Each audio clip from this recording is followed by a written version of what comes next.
안녕하세요. 신문 기자로 일하고 있는 30대 여자입니다.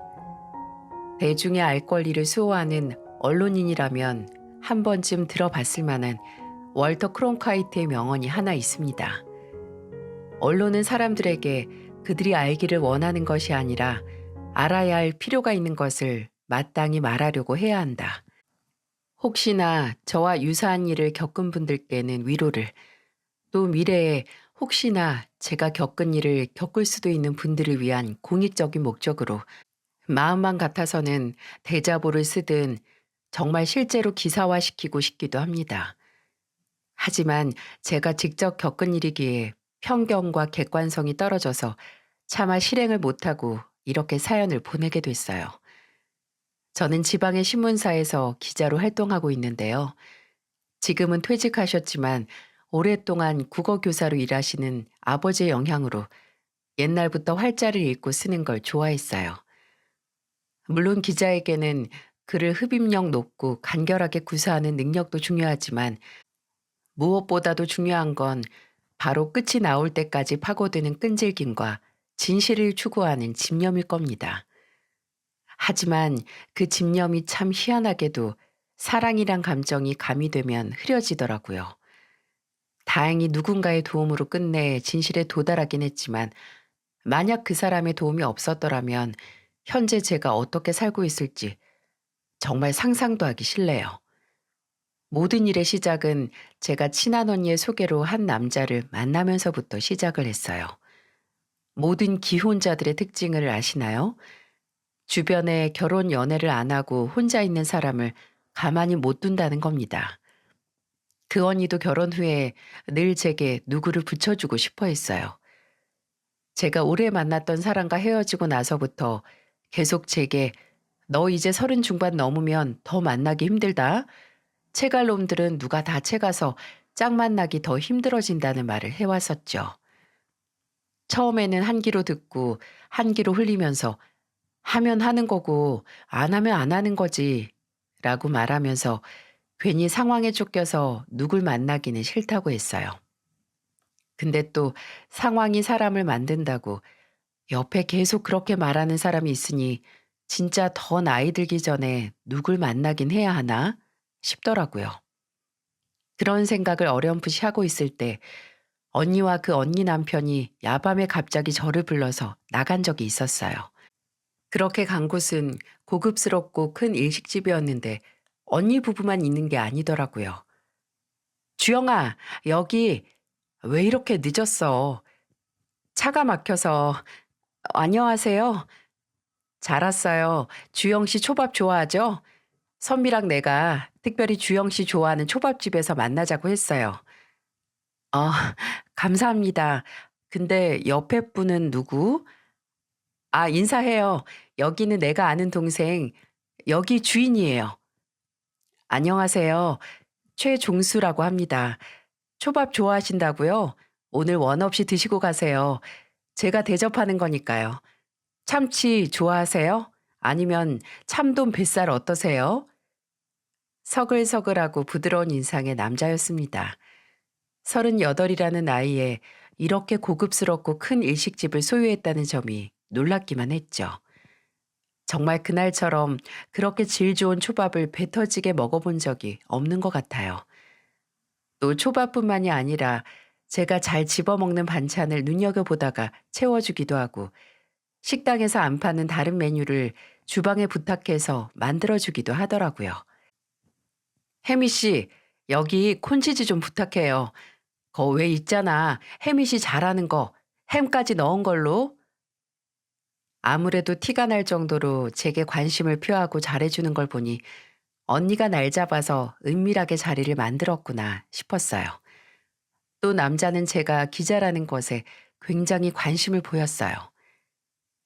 우와, 주영 씨 기자예요? 진짜 대단하다. 막 사람이 달라 보여요. 기자가 밥벌이긴 하지만 사명감이나 프라이드가 남다른 직업이잖아요. 말씀하시는 것처럼 그렇게 멋지지만은 않아요. 박봉에 야근이나 주말 근무도 밥 먹듯이 하고 마감 맞춰서 취재 다닐 때면 진짜 영혼이 탈탈 털리는 것 같기도 해요. 그래도 진짜 존경스럽네요. 전 이렇게 뭔가 굉장히 전문적인 직업 갖고 계신 여성분이 진짜 멋있는 것 같아요. 솔직히 눈에 빤히 보이는 칭찬과 의도있긴 했지만 누가 이리도 대단하게 추켜 세워주고 대접해주나 그래서 싫지는 않더라고요. 그날 남자와 번호를 교환하고 간간히 연락을 하면서 지냈어요. 종종 저를 초대해서 식사를 대접해주기도 하고 좋은 술이 들어왔다고 해서 마감한 식당에서 단 둘이서 술 한 잔을 하기도 했습니다. 그리고 무엇보다 제가 그 남자와 깊은 관계가 될 수밖에 없었던 건 상처는 그 상처를 직접 겪어본 사람이 치유할 수 있다고 저희 둘은 비슷한 과거를 가지고 있더라고요. 저는 남자를 만나기 2년 전에 3년 동안 만났던 남자와 파혼을 했었거든요. 세상 회의적인 제가 정말 운명이 있다면 저 사람이라고 믿을 만한 사랑했던 사람인데 그 사람은 저의 그 믿음에 바람이라는 짓거리로 보답을 했습니다. 세상에 믿을 사람 하나 없다는 건 딱 제 처지를 두고 하는 말 같았어요. 그래서 더 다른 사람을 만나 다시 깊은 관계가 되는 게 참 무서웠는데 저의 그런 마음을 잘 알아주는 남자를 만난 거죠. 내가 만나던 여자는 집착이 엄청 심했어요. 하루 24시간 1분도 안 멈추고 사람 숨통을 막 조여오는 스타일? 한 번은 내가 안 만나주니까 2주일 동안 단식 투쟁을 한 적도 있어요. 안 만나주면 진짜 굶어서 세상 뜰 거라고. 아, 어머, 정말요? 그건 너무 심했다. 목숨으로 사람을 협박하는 거잖아요. 정말 좋아하긴 했는데 관계를 안 끝내면 둘 중 하나가 망가지겠다 싶어서 제가 헤어지자고 했죠. 내가 먼저 헤어지자고 하긴 했지만 그 여자가 나한테 집착하고 우리 사이를 좀먹으면서부터 이미 헤어진 거나 마찬가지였죠. 그래서 주영 씨 마음 너무 잘 이해해요. 나는 아직 끝낼 생각이 없는데 어쩔 수 없이 끝낼 수밖에 없고 이미 끝난 관계에 미련이 남는 거. 그래서 나도 사람 만나는 게 참 무서웠거든요. 근데 주영 씨, 과거에 얽매여서 오는 인연, 가는 인연에 소극적이지면 결과적으로는 내 손해더라고요. 언제 내 진정한 인연이 올지 모르는데 이미 다 끝난 과거가 반복될까 조마조마해서 손 놓고 있으면 어쨌든 손해보는 건 나라고요. 그러니까 좀 마음을 편하게 가질 필요가 있어요. 그리고 내가 주영 씨 마음을 좀 편하게 만들어주고 싶어요. 서로 속 얘기를 터놓고 깊은 대화를 하면서 저희는 서서히 가까워졌고 그렇게 연인이 됐습니다. 연인이 된 후로도 남자는 제게 참 잘했어요. 저희 신문사에서 당일치기 워크숍을 간 적이 있었는데 점심때쯤 예약도 안 한 도시락 배달이 왔더라고요. 그것도 고급 일식 도시락이었는데 아니 글쎄 일회용 도시락 뚜껑에 이런 문구가 적혀 있는 겁니다. 미래의 플리처상의 주인 우리 주영이를 잘 부탁드립니다. 네, 그 남자가 보낸 거였어요. 도시락을 먼저 받아본 팀이 얼굴에 장난스러운 웃음을 가득 품고 제게 달려와서 주영 씨, 주영 씨 이리 와봐. 누가 주영 씨 이름으로 도시락 보내는데? 어? 주영 씨 플리처상이 목표야? 와, 목표가 너무 어마무시한데? 이렇게 한마디씩 하는 겁니다. 솔직히 너무 창피했어요. 너무 고맙고 마음이 정말 예쁜데 문구가 너무 주접스럽잖아요. 근데 도시락 40인분이 한두 푼이냐고요. 남자의 식당에서 만들어 보냈다고 해도 그 재료비가 어마어마했겠죠. 저는 제게 함성을 보내는 동료 직원들 사이에서 도시락을 열어볼 생각도 안 하고 남자에게 바로 전화를 했어요. 제 전화를 받자마자 남자는 왜 전화를 했는지 알겠다는 듯 아주 기대가 잔뜩 묻은 목소리로 전화를 받더군요. 이게 뭐야, 종수 씨. 무슨 이런 걸 다 보냈어. 우리 주영 씨 주말에도 쉬지도 못하고 워크숍 간 건데 내가 보낸 맛있는 도시락이라도 먹고 힘내라고 보냈지. 먹어봤어? 맛있지?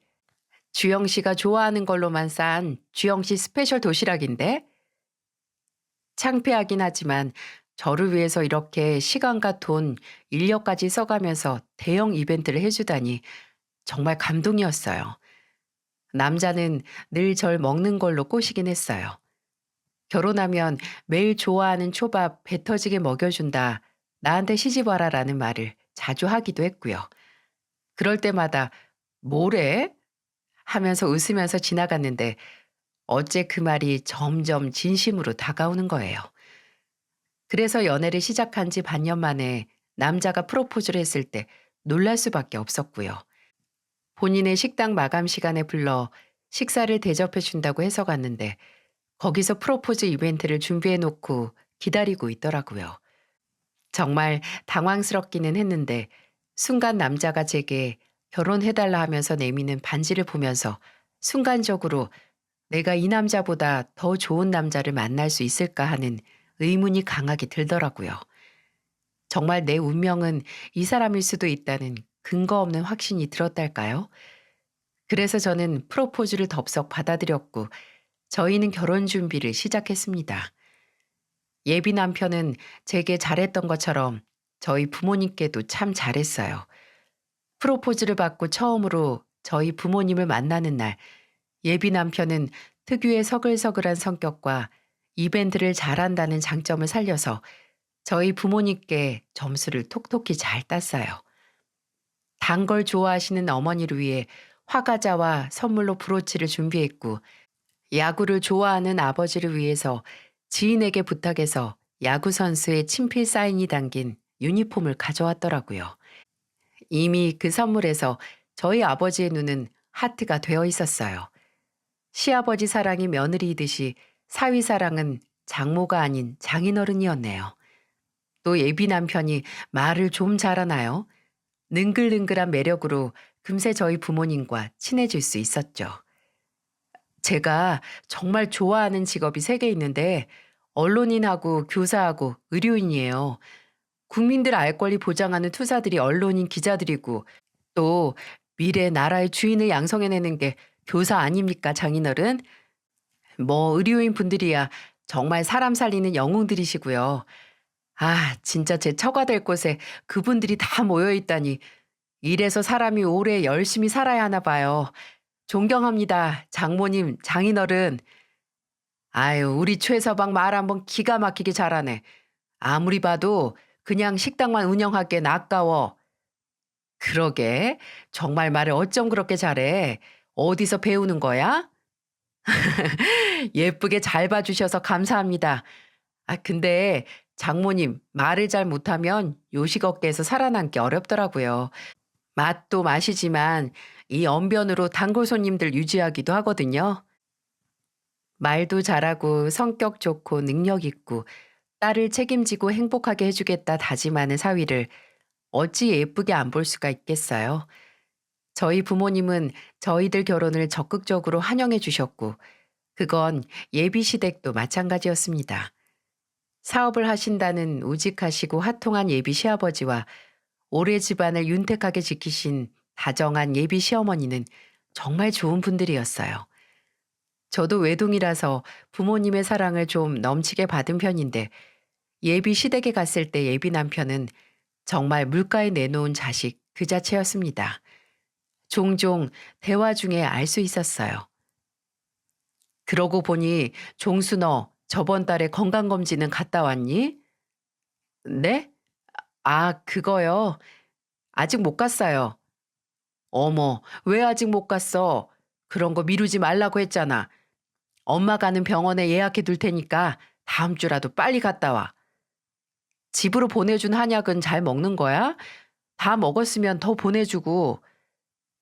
그 대화를 들으면서 조금 있으면 마흔인 자식한테 좀 과보다 싶을 수도 있지만 왜 예비 시부모님이 이렇게까지 예비 남편을 애지중지하는지 그 이유를 안다면 그럴 수밖에 없다고 생각할 겁니다.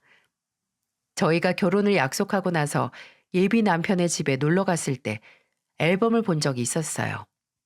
근데 앨범 중에 어렸을 때처럼 보이는 예비 남편이 환자복을 입고 병원에서 찍은 것 같은 사진이 있는 겁니다. 어? 종수 씨, 어렸을 때 입원한 적 있네? 어디 아팠었어?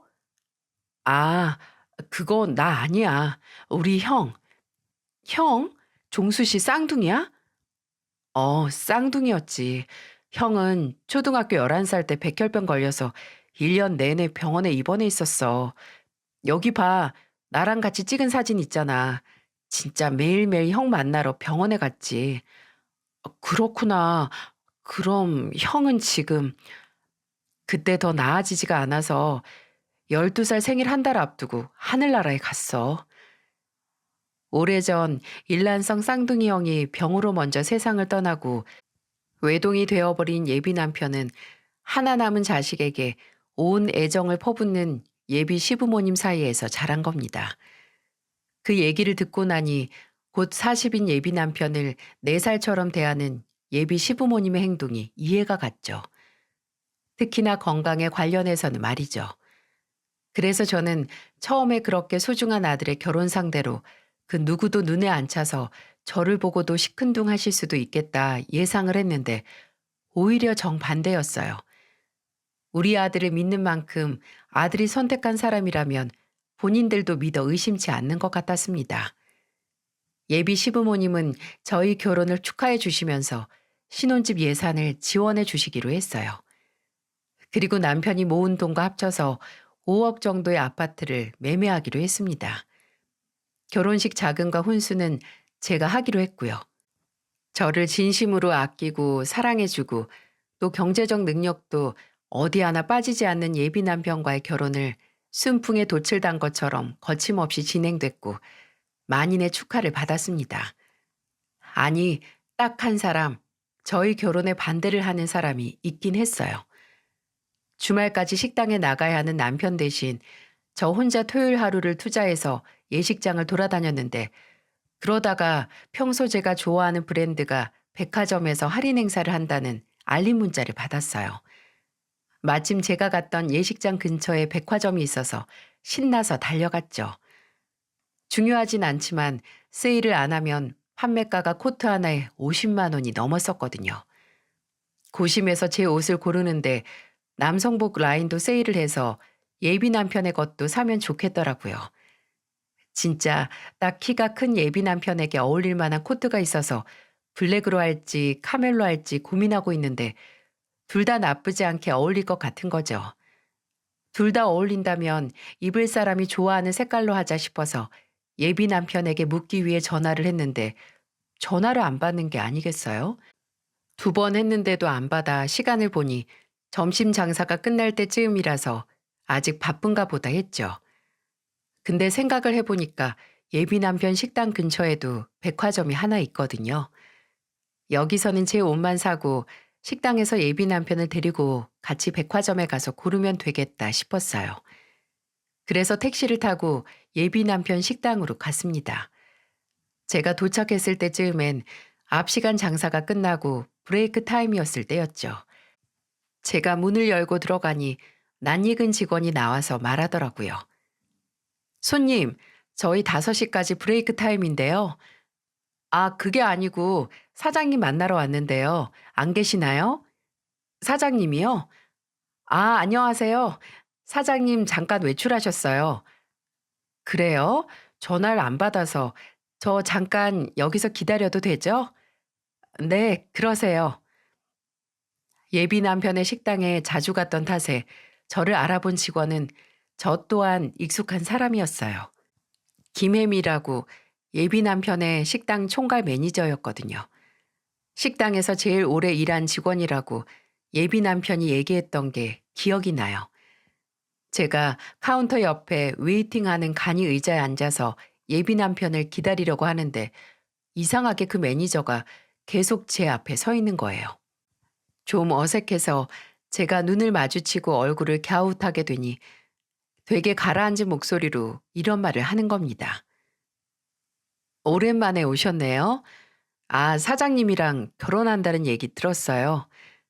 네, 안 그래도 그거 준비하느라 자주 못 왔어요. 결혼하고 나면 그전보다 더 식당에 올 텐데 매니저님하고도 오래 보겠네요. 앞으로 잘 부탁드려요. 아, 네, 네. 굉장히 찜찜했어요. 하지만 그때는 뭐 일은 잘한다고 들었는데 손님 응대는 좀 부족하나 보다 하고 넘겼어요.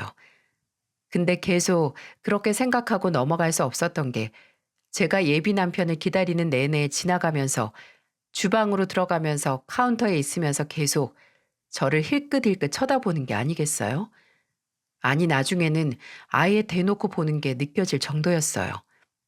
본인이 일하는 곳 사장의 와이프 될 사람이라서 신기해서 쳐다보나 했는데 그 눈빛이 왠지 뭘 말하고 싶은 사람이 계속 주변을 서성이는 거 있잖아요. 시선이 고요한 게 아니라 되게 초조해 보였어요. 참다 못한 제가 무슨 할 말 있으세요? 라고 물으니까 그냥 시선을 거두면서 아니요. 라고 하는데 전혀 아닌 게 아닌데 말이죠. 그렇게 한 30분 정도 지났을까요? 예비 남편이 드디어 식당으로 들어오더라고요. 예비 남편을 보면서 저도 앉아있던 간이 의자에서 일어나 반가운 얼굴로 다가갔는데 절 보는 예비 남편의 얼굴은 저처럼 반가운 게 아니라 언짢음 그 자체였습니다. 어? 뭐야? 여긴 왜 왔어? 말도 없이. 종수 씨가 전화를 좀 안 받아야지. 왜 왔냐고. 어?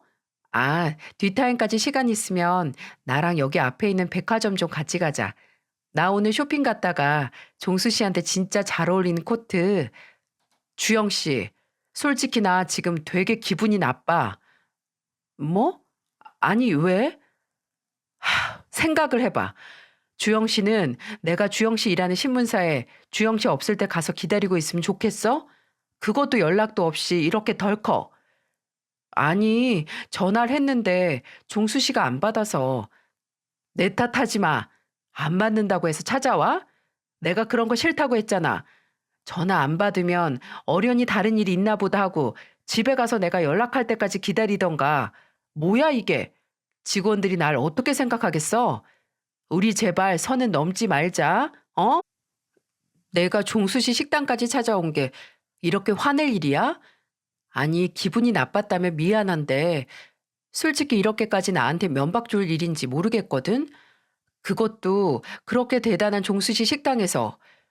오히려 내가 찾아온 것보다 종수 씨가 결혼할 상대한테 대대적으로 화를 내는 걸 보고 직원들이 뒷말하지 않겠어? 내가 한창 바쁜 시간에 쳐들어온 것도 아니고 오지 말란 장소에 온 것도 아니잖아. 그래서 지금 네가 잘했다는 거야? 내가 잘한 건 아니지만 그렇다고 종수 씨도 나한테 언성을 높이는 게 잘한 일은 아니라는 거야. 누가 보면 식당에 되게 중요한 거 숨기고 있는 줄 알겠다. 왜 그렇게 예민한데? 우리 나이도 있는데 이런 걸로 따지고 다툼하기 좀 그렇잖아. 좋게 말해도 되는데 왜 굳이 언성을 높여? 그렇게 중요한 종수 씨 일터에 연락도 없이 찾아온 거 너무 미안한데 곧 결혼할 사이에 이런 식으로 선 긋는 거 되게 서운하네. 그래 알겠어. 종수 씨 생각 잘 알겠다고.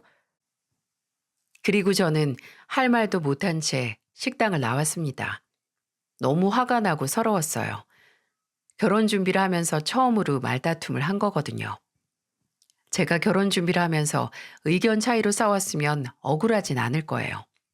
그래요. 말 없이 직장에 찾아간 건 사람에 따라 기분이 나쁠 수도 있죠. 근데 상황이 전혀 그렇게 화를 낼 상황도 아니었고 본인 식당 직원들 보는 앞에서 망신을 줄 것도 없잖아요. 제가 야단을 맞아야만 안 하는 애도 아니고 좋게 좋게 대화로 풀 수도 있었는데 마치 남대하듯 아니 남보다도 못한 취급을 당하니 와 이거 진짜 기분 더럽네요. 그렇게 식당에서 나와서 빠른 걸음으로 걷고 있는데 순간적으로 뒤에서 어깨가 확 잡히는 겁니다. 그 찰나의 순간에 아 그래도 지 잘못을 알아서 잡으러 왔구나 라고 생각을 했는데 이게 무슨 상황일까요? 제 어깨를 잡은 건 예비 남편이 아니라 방금 전 식당에서 나를 빤히 쳐다본 시선의 주인, 바로 매니저였습니다. 어? 아니 왜 무슨 일로 혹시 사장님이 저 잡아오래요? 그게 아니고 이거 받아요. 무슨 결심을 한 건지 얼굴에 뭔지 모를 결연한 표정을 지으면서 매니저가 제게 건넨 건 바로 USB였습니다. 저는 제 손바닥 위에 덩그러니 놓인 USB를 내려보다가 영문을 모르는 얼굴로 입을 열었어요. 이걸 저한테 왜 주세요? 이게 뭔데요? 그래도 둘이 만나서 잘 지내는 것 같으면 가만히 있으려고 했는데 그것도 아닌 것 같아서 드리는 거예요. 최종수 그 자식 금 많은 여자 만났다고 좋아하더니 제 벌은 못 감추고 막대하는 것 같아서 이참에 그놈 실체 알고 결혼할지 안 할지 결정하라고 드리는 거예요. 네? 그게 무슨 말이에요? 그리고 본인이 일하는 식당 사장님을 그렇게 막 불러도 되는 거예요? 사장? 그 자식이 지금은 지 식당인 양 떵떵거리는 줄 모르겠는데 저 고용한 건 최종수 아버지예요. 그쪽 시아버지 될지도 모르는 분이요. 식당 사업주도 그렇고 오픈도 최종수 아버지가 하셨거든요. 알고 있었어요? 아니, 모르고 있었어요. 예비 남편은 늘 본인이 구상해서 오픈한 식당인 것처럼 말해왔거든요. 근데 그게 그렇게 큰 문제는 아니잖아요. 예비 시아버지의 식당이면 나중에 이어받을 수 있고, 그러니 미리 본인 사업장인 것처럼 구는 게 뭐 범죄도 아니고요. 그래서 저는 애써 태연하게 대답을 했어요. 그게 뭐요? 남의 식당을 뺏은 것도 아니고 주인장 행세를 한 것도 아닌데 어쨌든 아버님이 종수 씨한테 식당 경영을 맡긴 거 맞잖아요. 그러니까 따지면 저한테 거짓말을 한 것도 아니고요. 그래요. 그건 거짓말이 아니라고 쳐요. 근데 지금 내가 그쪽한테 준 USB에서 차라리 거짓말을 한 게 낫다고 생각할 만한 증거들을 볼 수 있을 거예요. 나 그쪽이 그놈 만나기 전에 그놈이랑 만났어요. 주영 씨처럼 그놈이랑 결혼까지 약속했고요. 내가 그걸 어떻게 믿어요? 믿든 안 믿든 그건 그쪽 마음이에요. 근데 내가 준 USB 안을 보면 부정할 수가 없을 거고요. 아마 종수 그놈이 주영 씨한테도 말했을걸요? 주영 씨 전에 사귀었던 여자 있었다고.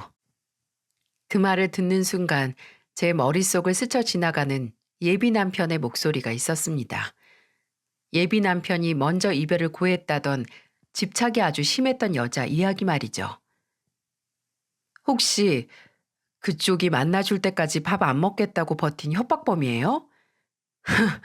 최종수가 그래요? 내가 밥 안 먹겠다고 협박했다고? 맞아요. 그거 나예요. 근데 자기 새끼 떼어내고 밥이 목구멍으로 넘어갈 사람이 얼마나 되겠어요? 그것도 내가 원해서 떼어낸 것도 아닌데. 매니저는 알아듣지도 못할 말을 하고 뒤돌아섰어요. 그렇게 식당으로 돌아가려는가 싶더니 휙 다시 돌아서 제 쪽으로 걸어왔어요. 그리고 하고 있던 앞치마에서 메모지와 펜을 꺼내더니 뭘 적어서 제게 내밀더라고요. 휴대폰 번호였죠. 그걸 제 손에 쥐어주면서 이렇게 말하고 사라졌어요. 더 궁금한 거 있으면 연락하고요. 난 어차피 그 식당을 그만둘 거라서 내 개인적인 복수는 상관없어요. 어차피 그 전에 사장님, 그 최종수 아버지를 생각해서 남아있던 거였고요.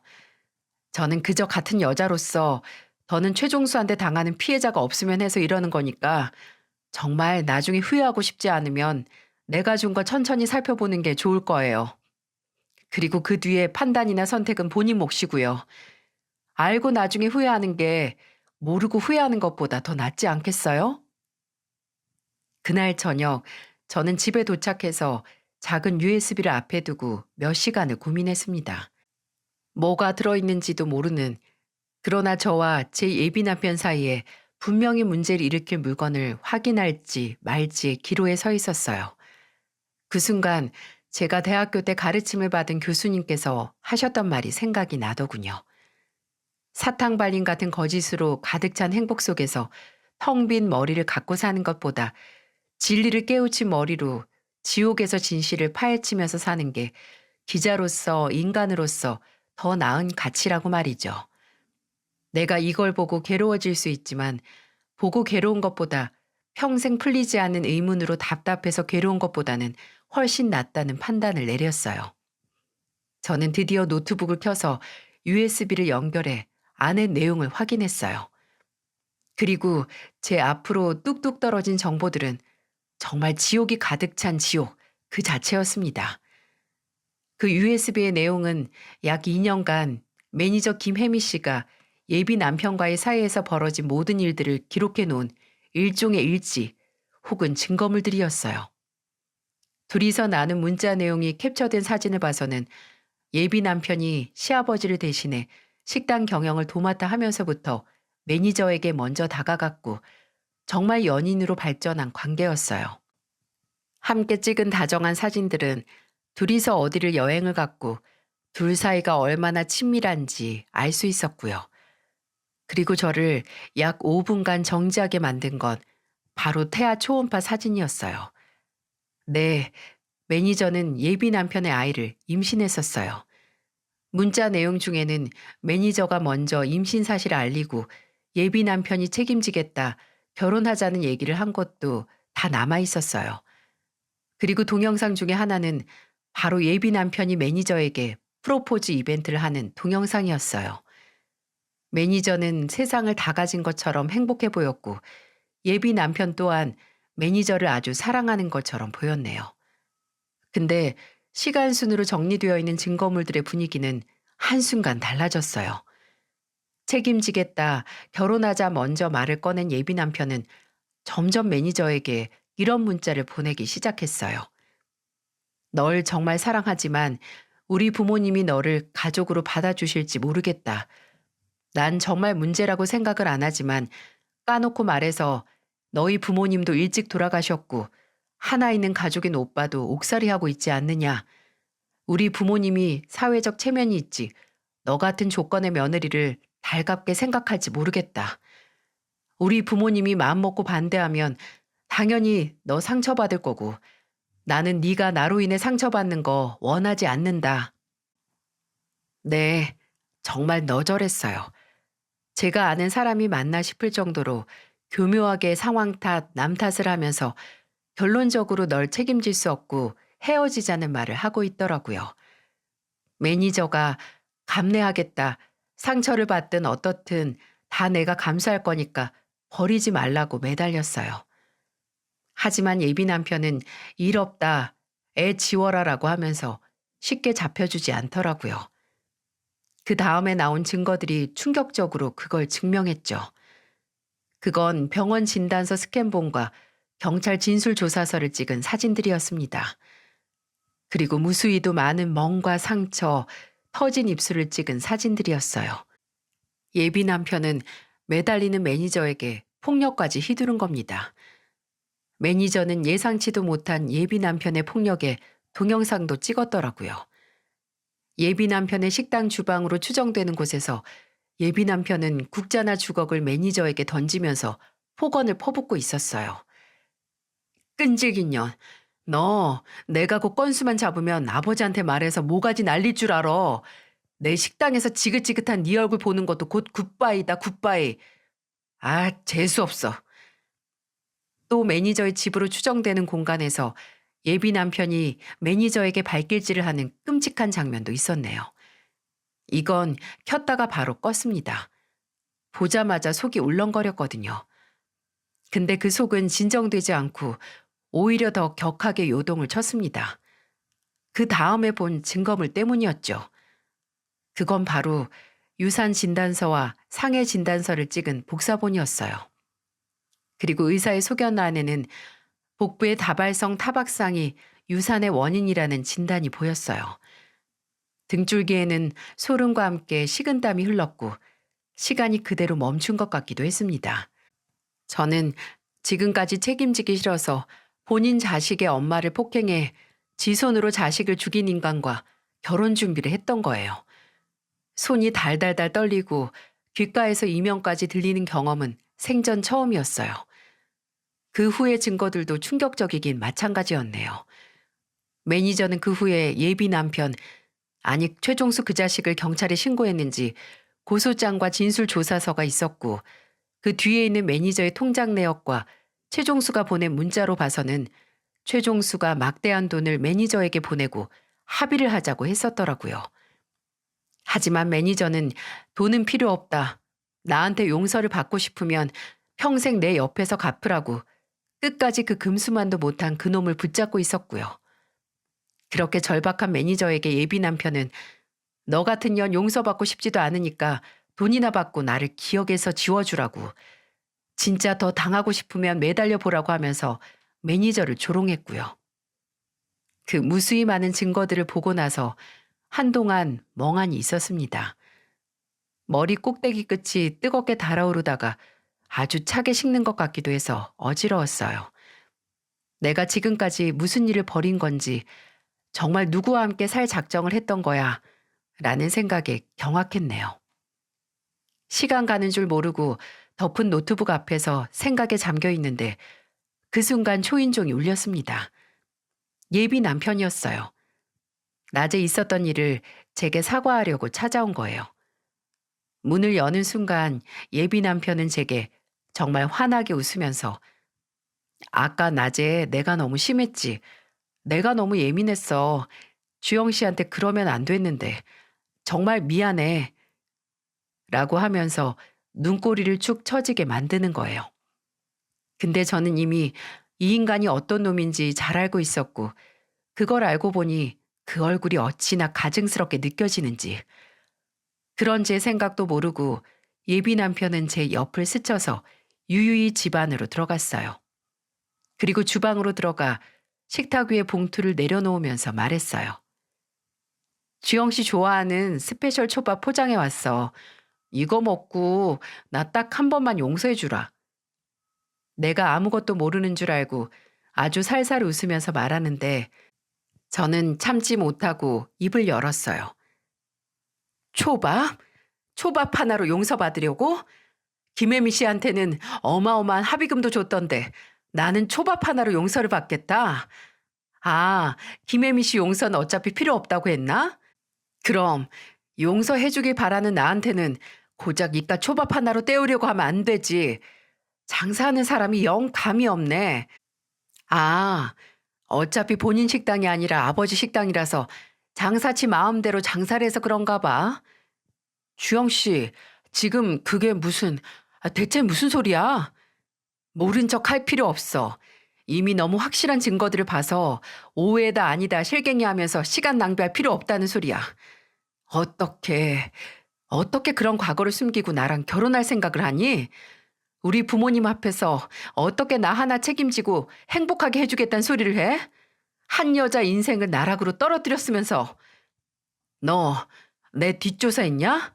아니면 설마 너 오늘 식당 왔을 때 김혜미 걔랑 무슨 말 했어? 아이씨, 김혜미 인연을 진짜? 내가 이래서. 일단 주영 씨, 내 말 좀 들어봐. 어? 내 쪽에서 하는 말도 들어봐야지. 뭘? 네가 김혜미 씨랑 연애하다 사이에 애까지 생겨서 결혼까지 약속했는데 지 입으로 뱉은 결혼 갑자기 무르자고 하고 애 지우라고 종용하다가 김혜미가 말을 안 들으니까 말도 안 듣고 거치적거린 장애물 2개 네 손으로 처리한 거? 여기에 틀린 거라도 있어? 네가 사람이야? 네가 사람이냐고. 주영아, 진짜 나도 진짜 그럴 수밖에 없었어. 솔직히 내가 걔랑 안 헤어졌어 봐. 그대로 애 낳고 결혼했어 봐. 그럼 너도 안 만났어. 나는 그냥 너 안 만나는 편이 나았어. 너 네 손에 네 자식 피 묻히고 산 거야. 그 피 묻은 손으로 날 만졌다는 것만 생각하면 당장 내 살가죽을 벗겨서 세탁기에 돌리고 싶다. 한때는 사랑했고 네 자식까지 뵌 여자 때려서 후려냈니? 자랑스럽든? 네가 뭘 봤든 뭘 들었든 네가 본 게 다가 아니야. 김혜미가 뭐 지 맞은 거 찍은 사진 보여주든? 야, 그거 그렇게 심하지도 않았어. 그냥 좀 밀친 거 걔가 분장해서 더 심하게 보이게 만든 거야. 야, 이 쓰레기 새끼야. 끝까지 거짓말이야? 너 진짜 날 뭣도 아니게 생각하나 보네. 내가 기사 짬밥이 얼만데 조작된 증거도 구분 못할 줄 알고? 다 필요 없고 너같이 악한 데다가 머리까지 나쁜 머저리하고는 파혼이야. 이 결혼 무효고 너 같은 놈도 내 인생에서 무효로 만들 거야. 야, 주영아, 너 진짜 나보다 김혜미 그년 말을 더 믿는 거야? 너 같은 쓰레기 말을 믿느니 생전 처음 보는 여자 말을 믿는 게 100번 나아. 더 이상 귀찮게 하지 말고 가라. 나는 너처럼 정 뗀다고 사람 패는 짓도 안 해도 경찰 부르는 짓은 할 수 있으니까. 그리고 김혜미 씨처럼 쉽게 합의해 줄 생각도 없어. 더 이상 그 더러운 인생 나락으로 떨어지기 싫으면 좋은 말 할 때 내 집에서 나가. 당장 나가라고. 네가 혜미 씨한테 했던 말 그대로 돌려줄까? 더 당하고 싶으면 매달려 보던가. 경찰을 부르겠다고 휴대폰을 집으니 끝까지 본인 말 좀 믿어달라고 싹싹 빌다가 나가더라고요. 물론 그 후에도 예비 남편이었던 그 짐승은 무수히 많은 부재중 전화와 문자를 남겼죠. 제발 한 번만 기회를 달라고. 지짝은 저밖에 없다면서 눈물겨운 꼴값을 떨었습니다. 그리고 저희 부모님께도 찾아갔어요.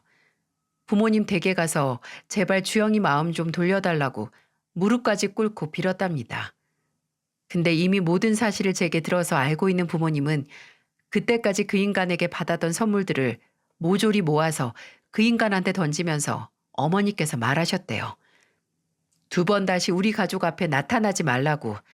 너같이 여자를 물건으로 보는 놈은 인간 대접 받으면서 살 가치도 권리도 없으니 그나마 목숨 부지하고 살고 싶으면 조용히 살라고 엄포를 내리셨죠. 갑작스런 제 파혼 통보에 부모님은 놀라긴 하셨어도 그게 최선이고 당연한 거라고 납득을 잘 하셨나 봐요. 근데 예비 시부모님은 그렇지 않았습니다. 이제는 완전 남이 된 그분들은 저와 그 인간의 파혼을 받아들이지 못하셨어요. 당연한 게 아마 이 모든 사태의 원인인 그 인간은 파혼의 원인을 본인의 부모님께 말하지 못했을 테니까요. 그 결과 예비 시부모님이셨던 그분들이 제게까지 찾아와 파혼 원인을 묻는 사태까지 벌어졌죠. 제가 일하는 신문사를 알고 있던 그분들은 건물 로비까지 찾아와서 저를 찾으셨어요. 그분들에게까지 알릴 생각은 없었지만 저는 어쩔 수 없이 점심시간에 근처 카페로 그분들을 모시고 가서 주영아, 대체 이게 무슨 일이니? 아니 종수가 뭘 잘못했어? 라는 말에 제 파혼의 원인을 알려드릴 수밖에 없었어요. 물론 그분들은 바로 믿지 않으셨습니다. 그럴 리 없다고 뭔가 잘못된 거라고 하면서 제 말을 부정하고 오히려 제 탓을 하셨어요.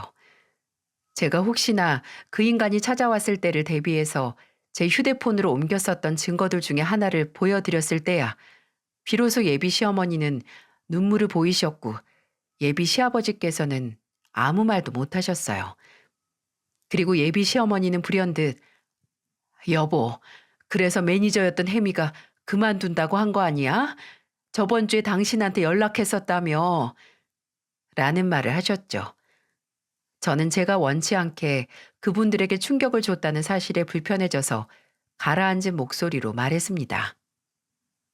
2분께 이런 상처를 드려서 정말 죄송하게 생각해요. 2분이 저한테 정말 잘해주셔서 더 유감스럽고요. 하지만 이 사람이 이렇게까지 끔찍한 짓을 저지른데 2분의 책임이 아예 없다고는 말 못하겠어요. 그리고 저는 이렇게 여자를 물건보다 못하게 생각하는 사람과 절대로 조금이라도 관계를 이어가고 싶지 않고요. 이걸 보시고 충분히 납득하셨을 거라고 생각합니다. 그리고 조금이라도 제게 미안한 마음이 있으시다면 그 인간이 저나 저희 부모님 그리고 또 다른 피해자인 김혜미 씨에게 더 이상 피해를 안 끼치도록 해주세요. 그럼 저는 그런 말을 남기고 먼저 그 자리에서 일어났어요. 그리고 그날 저녁에 김혜미 씨에게 문자를 남겼어요. 혜미 씨 덕분에 정말 죽었다 살아났다고 목숨을 빚진 거나 마찬가지라고 말이죠. 그리고 김혜미 씨는 그 인간 때문에 그런 일을 겪어서는 안 됐고 이미 벌어진 일에 대해 유감을 표했습니다. 제가 감사의 인사를 하고 몇 분 뒤에 답장이 왔어요. 고맙다면 한 가지 부탁을 들어줄 수 있냐고 말이죠. 저는 뭐든 얘기해보라고 했습니다. 그랬더니 김혜미 씨는 제게 신문사 기자라고 들었는데 라는 말과 함께 제보할 것이 있으니 기사화 시켜달라고 하면서 메일 주소를 알려달라고 하는 게 아니겠어요? 저는 메일 주소를 알려주고 보내보라고 했죠. 그리고 하루 뒤에 제게 온 메일을 봤을 때 저는 구역질이 나오는 걸 억지로 참았습니다. 김혜미 씨가 제게 제보한 건 바로 그 인간, 최종수가 운영하는 식당의 너저분한 진실이었어요. 거기에는 최종수로 주인이 바뀐 뒤에 고기 원산지를 속여서 기재하고 나갔던 반찬을 재사용하고 주방을 세상 지저분하게 쓰는 증거 사진들이 있었어요. 냉장고는 누런 성애들이 덕지덕지 끼어 있고 유통기한이 지난 소스와 재료들이 즐비했어요. 주방 뒤 창고에는 바퀴벌레들이 득실거렸고요. 김혜미 씨는 이 사실을 기사로 써서 폭로를 해달라고 했고 저 또한 이 사실을 모든 사람들이 알아서 그렇게 더러운 식당이 고급 일식집으로 포장돼서 소비자를 기만하는 일이 끝나야 한다고 생각을 했어요. 하지만 고발이나 신고 접수가 일어나서 처분이 내려지지 않은 식당에 대한 특정된 기사는 기고할 수 없기에 다른 방법을 생각했습니다. 가장 전통적이고 간단한 방법을 말이죠. 그 증거물들을 익명으로 해서 관할 행정기관에 신고를 했어요. 그리고 얼마 뒤에 고급 일식집은 과태료 처분을 받았습니다. 과태료를 내지 않으면 3개월간 영업 정지에 처하게 되는 처벌을 받게 된 거죠. 제가 익명으로 신고를 하고 몇 주 뒤에 조사가 실시됐고 거기서 식품위생법 및 시설기준 위반 등으로 적발되고 만 거죠. 행정처분보다도 통쾌했던 건 바로 그 인간이 본인 아버지에게 받은 그 식당을 뺏겨 백수가 됐던 겁니다. 그 인간을 만나게 된 계기가 된 친한 언니에게 전해 듣기로는 조사 이후에 지 아버지에게 호되게 혼나고 맡고 있던 식당을 뺏겨서 그때부터 쭉 백수로 지내고 있다고 하더군요. 알고 보니 친한 형 동생 사이라고 했던 언니의 남편도 그 식당이 아예 그 인간 거라고 알고 있었더라고요. 근데 워낙 능력도 없고 미래가 보이지 않으니 금쪽 같은 자식인 그 인간에게 아버지가 고급 식당을 하사하신 겁니다.